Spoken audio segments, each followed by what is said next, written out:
What's going on, everybody? So we're going to do a second brew on the Clawhammer Supply system. Here's the 240 volt 20 gallon system. I'm doing a 5 gallon batch on it. Yes, we'll do 5 gallon batches fairly fine, as long as you're doing around 9 pounds or more of grain, from what I've noticed.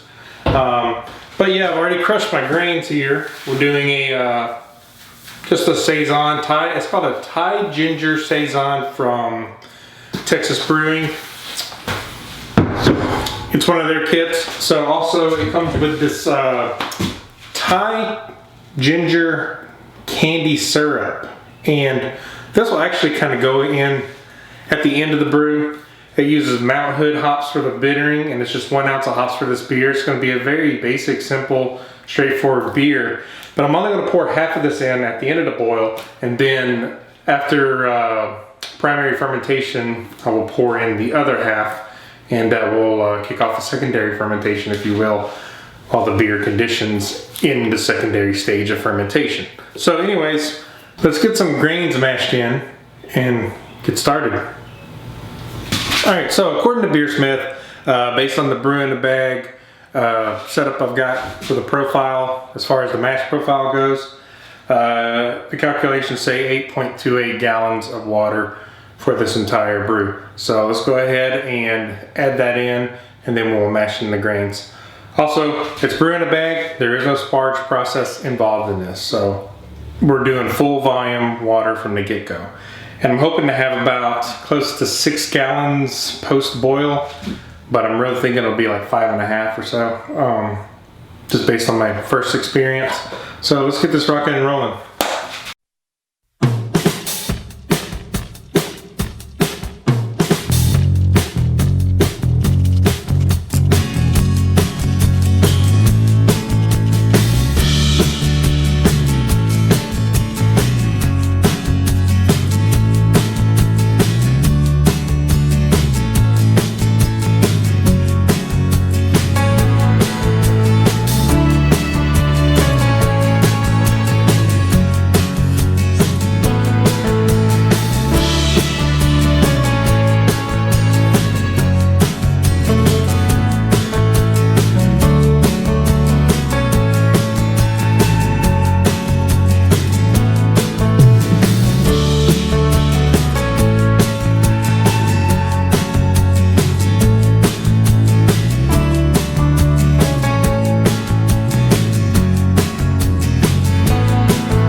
Alright guys, as you can see, I've got the set value to 150 for our mash temp, and right now present value is reading 79.4 degrees Fahrenheit, and you'll see it's climbing, which is good. And once we hit the set value, we will mash in the grains. So yeah, now we wait. See when we mash in. Well, we're still waiting for the mash temp to come up. Here is the blonde ale that I brewed on this system a few weeks back. Man, it came out really good, guys. I was really surprised. And I want to shoot a video to talk about this beer and everything about it and the brewing and all that and what I think could have been better with it. But for a first time guinea pig beer, For the system, I was very pleased with it. But check it out, man. Look at that color. I'm gonna get some focus on it. Just look at it. Beautiful. Beautiful, beautiful, beautiful beer. I'm sure it could have came out a little better, but like overall the body, everything is just perfect with it. It's fantastic. I would totally brew this beer again. It's just such a great summer beer. But anyways, not to get off topic, I'm hoping this Thai Ginger Saison is right up there with that. So with that being said, I'll get back to you when we mash. Alright guys, we've hit mash temp. Let's get this sucker done. Go ahead and kill the heat, kill the pump. I'm going to take the lid off here. That kind of drip back in there a little bit. And set it off to the side here. Yep, set it off to the side there. Let's mash in some grains. Grains in.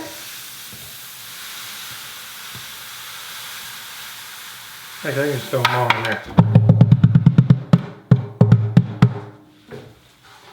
Because I have so much water in here anyways, you can go ahead and just dump it in. And I love using this paddle because this paddle just busts up the dough balls really fast.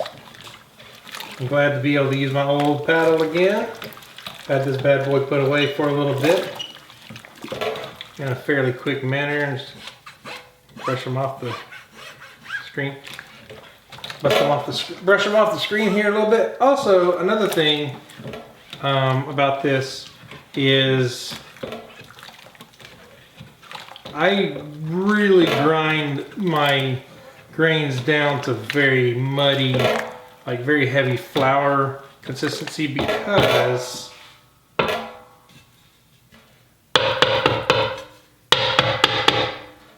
I can. The mesh on this thing is so fine, you can really, really crush your grains pretty heavily.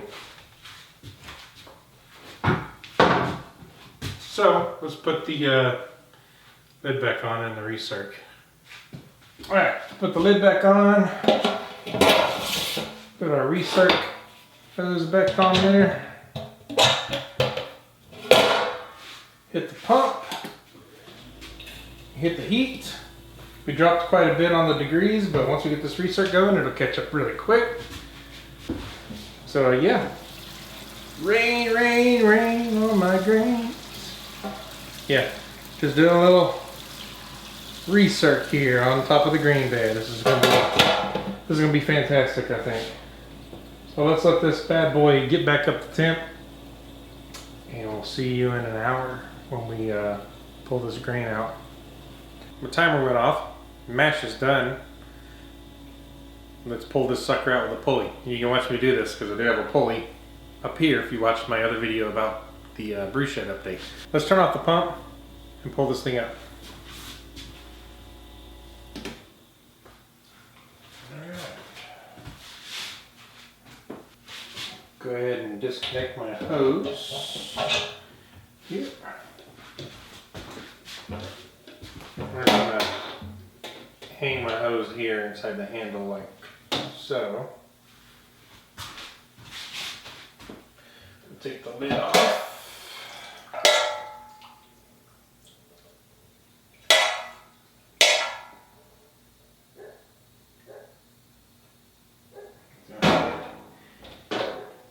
Hang it on the side for now. I'm going to rotate this handle up.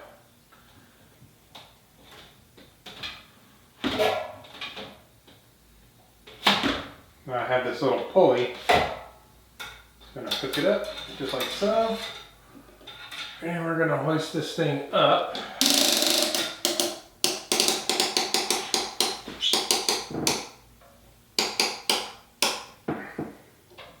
Got a little weight to it, so we'll give it a minute.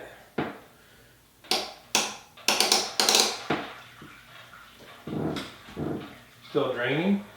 You can feel the tension big time on this hoist. Good thing I have it, got that eye hook in there really solid.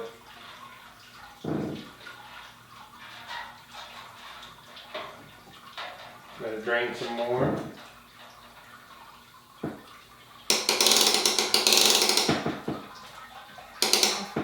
Okay.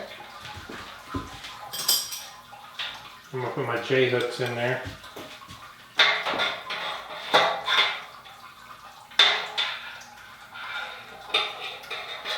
Put one here.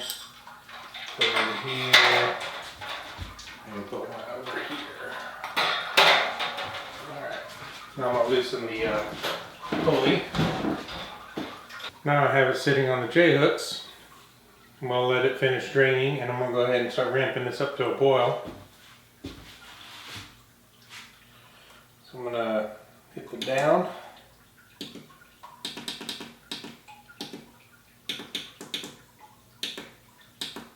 Set. I'm gonna let her ramp up. We'll take a pre-gravity reading here in a moment once this thing is done draining some. I got my handy mash rake. I'm gonna kind of stir the grains a little bit, just kind of free up some of the work that might be trapped in the grains. Kind of squeeze it a little bit.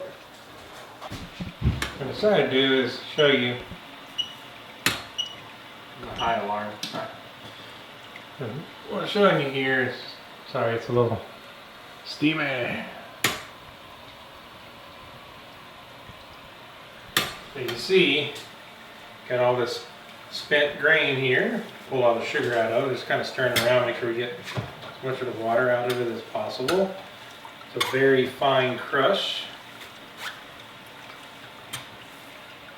But overall, I'm just going to stir it around a little bit. Just get some of that extra wort out. Looks like we're pretty close to being done. Then I'm going to dump this in a compost outside. So, yeah. Once I get done with this, we will do a pre-boil gravity reading. Okay, so I got this thing drained. Listen, barely trickling. I'm going to take this thing out and set it on the patio to wash. And we're going to take a pre-boil sample here and see where we're at on gravity. And then we're going to ramp this sucker up. And I actually had to kill the heat because it was ramping up really quick and ready to boil. And I was like, nah, not quite ready for that yet. So I'm going to take this. It's actually not even that heavy anymore. I'll take it on out the door. Okay, I'm back. We're back. Let's get a gravity sample, shall we? And I'm looking at a pre-boil of about 7.5 gallons on this. So got too much in here. Gonna have to work on those calcs a little bit, aren't I? Well, let's get this going. 1035 specific gravity. Kind of a poor efficiency on this one for sure. We'll see where we're at once this thing's boiled off. It's supposed to boil off about 1.5 gallons, 1.4 gallons. Not sure how I ended up with more water, almost. Let's see if I can get a better idea. Where are we? Yeah, we're at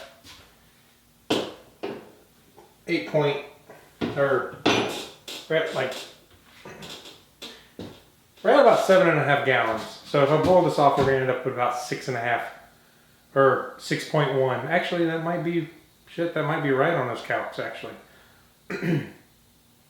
So maybe next time I will adjust my calcs a little more. This is all trial and error. So let's get the boil ramped up here. I'll go ahead and turn on the heat. 214. I'm actually going to let her ramp up. Once she hits boil, once she hits boil, I will dial down the boil to like 60% on that. Because I think at full 100%, we were getting a boil off of around 2 gallons at 100%. So if I did that, maybe I'll do this maybe I'll do full boil. Full 100% on this power level. And see if we can get this down to like 5.5. But right now, while this ramps up, I need to get that hood hooked up. So you can watch me do that. I'm gonna cover the lid. Actually, I need to take my G-clips out. All our J hooks. I'll put the lid on just for a moment. Now we're going to take this hood here, spin it around like so. I'm going to put this carabiner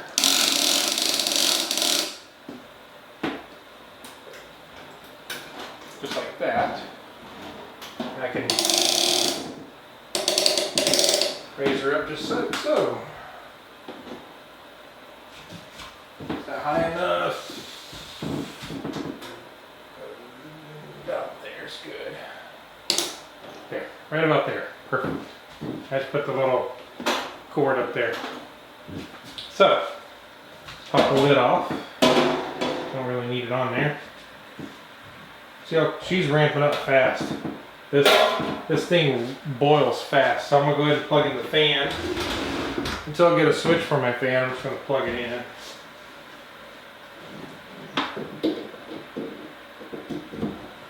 The fan's actually fairly quiet. I don't know how much the camera's going to pick up on my fan noise. This is a trial video with the vent hood system, so we'll see. So once we get the boil, we'll throw some hops in this thing, right? And we're going to do 100% on the boil because I got 7.5 in here. Let's see if I can get this thing to about 5.5 to the fermenter.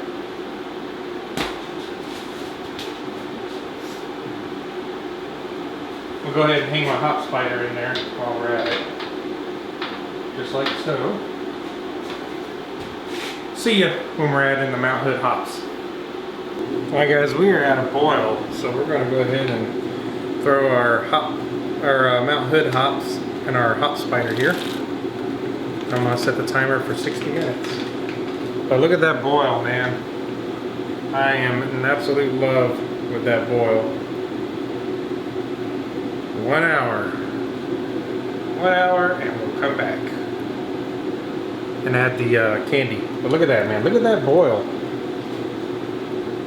I'm in love. This is fantastic. I've been wanting a boil like this for so long. This is just awesome. So here we go.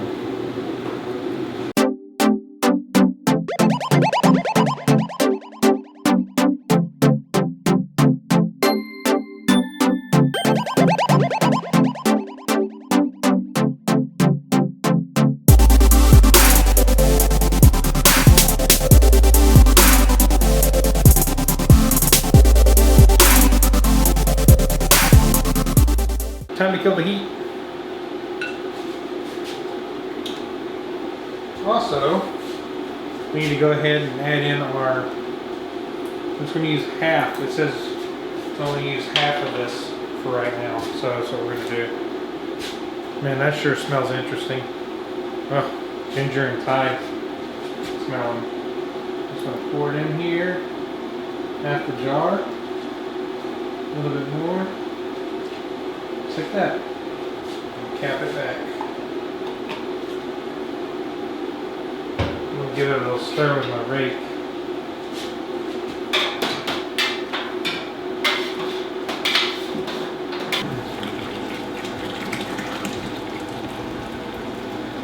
See that color?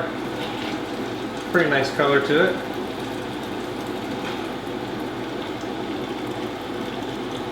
Time to go ahead and hook up the cool water. I'm going to put this bad boy in the fermenter and I'll get back to you. Alright guys, so we just finished taking the final refractometer reading and it brought us to 13 bricks, which puts us at 1051 specific gravity. It's about where I thought it would be. So we actually collected about 5.5 gallons in the fermenter. I made a hell of a mess again chilling this beer. I hate this plate chiller. In the sense of just like, it's just hooking hoses to it and everything and water spraying, and I need to get longer hose for going into my fermenter because after I cut the hose to the proper lengths and everything, it's really not long enough for the part that goes to the fermenter. I really need a hose long enough to where the chiller can sit on the ground because if I set it on the table, it falls over and everything. So that's the only thing I don't really like about my system so far is the chiller part. I need to either get longer hoses or something to make it more for me. But anyways, I got a sticky mess on the floor to clean up too, and I still got to clean the brewery. So we'll see how this beer turns out. I've got the chiller all set up here on the floor, and I'm getting ready to hook everything up and chill this beer down and pitch some yeast. So we'll see you guys next time. Cheers.